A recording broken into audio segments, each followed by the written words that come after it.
It's Wednesday, September 14th, 5 p.m. in Washington, D.C. I'm Anya Parampil. You're watching RT America.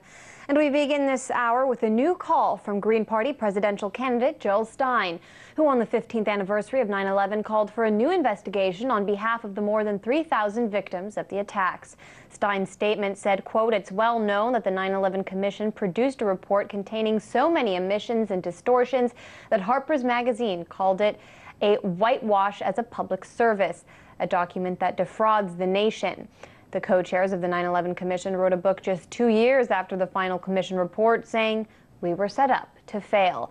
We also know the recently declassified 28 pages from the 9/11 Commission report revealed close ties between the Saudi hijackers and high-level Saudi officials. Last week, the House voted unanimously to pass the Justice Against Sponsors of Terrorism Act, which would allow victims of the 9/11 attacks to sue Saudi Arabia. The bill also received 100% of votes in the Senate. However, President Obama says he will veto the legislation. Here's what Senator Bob Graham, former chairman of the Senate Intelligence Committee, told RT about U.S. citizens suing Saudi Arabia. The United States has a long tradition of using our courts as a means of finding the truth. In this case, that goal has been frustrated because the Saudis have been effectively using the defense of sovereign immunity. The king can do no harm, therefore the king is immune from being brought to court suggesting that he did commit harm. The legislation which is pending would modify that standard as it relates to a limited number of cases where a foreign government was alleged to be involved with a terrorist organization in an action which did harm to Americans on American soil. This is not opening the door to any suit against a foreign government. It's narrowly structured to deal with the circumstances of this case. To discuss these developments, I spoke earlier with former FBI agent and whistleblower Coleen Rowley, who just wrote an article about why she supports Stein's call for a new 9/11 investigation. I started by asking her to explain why. Well, I've been calling for the truth about 9/11 since 2002 when I wrote that first memo in connection with the Joint Intelligence Committee's inquiry. Then I testified to the Senate Judiciary Committee, and my memo led to a 2-year-long Inspector General investigation. And all three of these official investigations were incorporated to some extent or other in the 9/11 Commission report. But as Jill Stein says, there were a lot of omissions, and that's even putting it nicely. The report itself was written by Robert Zelikow, who had close ties to Karl Rove, to Condi Rice, and to others in the Bush administration. For starters, we know that the 9/11 Commission report did zero follow-up on the 28 pages. And in fact, I think they even fired one of the staffers who tried to look into the information that the Joint Intelligence Committee had produced. Let's talk about following up on the 28 pages, because after looking at those redacted pages of the Joint Intelligence Committee investigation into 9/11, were you left with more questions or answers? Well, you know, I think there's a lot of information there that would be hard to refute. But I guess the question we're left with is, why hasn't anyone looked into? If people say it's specious, this information, then why is the public not allowed to know what follow-up investigation did occur? So that would be the big question right from the starters.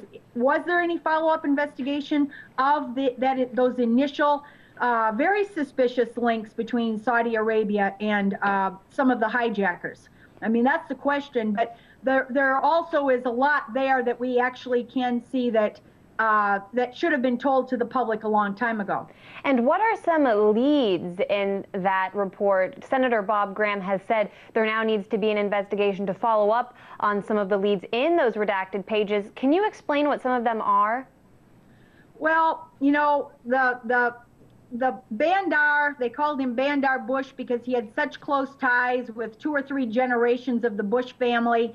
And even if you watched Michael Moore's movie, you know that he met the day after 9/11 or 2 days after 9/11, and somehow all the Saudis in the country were removed after that. You know, if he's meeting, here's the big thing. If he's meeting very frequently with the Bush administration, and he is aware of some of the connections to bin Laden that are inside the United States at the time. There are checks that go right from his wife to intermediaries to these hijackers. Did he say anything to the Bush administration? Because he's friends with them. I mean, again, this is one of the big questions posed, and those links, you can read them for yourself at the 28 pages, but they're pretty significant. And let's talk about JASTA. The bill just passed unanimously by both houses of Congress, which would open up a path for families of those killed on 9/11 to sue Saudi Arabia. Why do you believe every single member of Congress from all political stripes voted in favor of this legislation?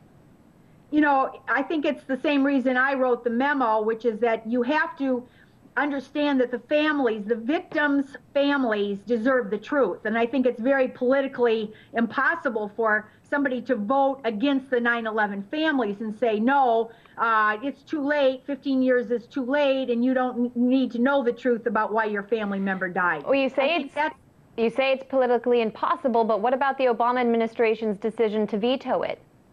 You know, I think Obama's going to have a tough time justifying this. What they're trying to say, they've relied on two excuses. One is that it's going to open up the United States to similar lawsuits. And the other one is that I'm trying to think of what the real one, the real reason is frankly because Saudi Arabia has threatened to take out billions of dollars that they have invested in the United States. And so, you know, that's kind of understandable if Obama really is afraid of this threat from Saudi Arabia. But you know what? Again, we should have full transparency, and this should be explained to the American public. All right, former FBI agent and whistleblower Coleen Rowley, thank you so much for your time today. Yep, thank you.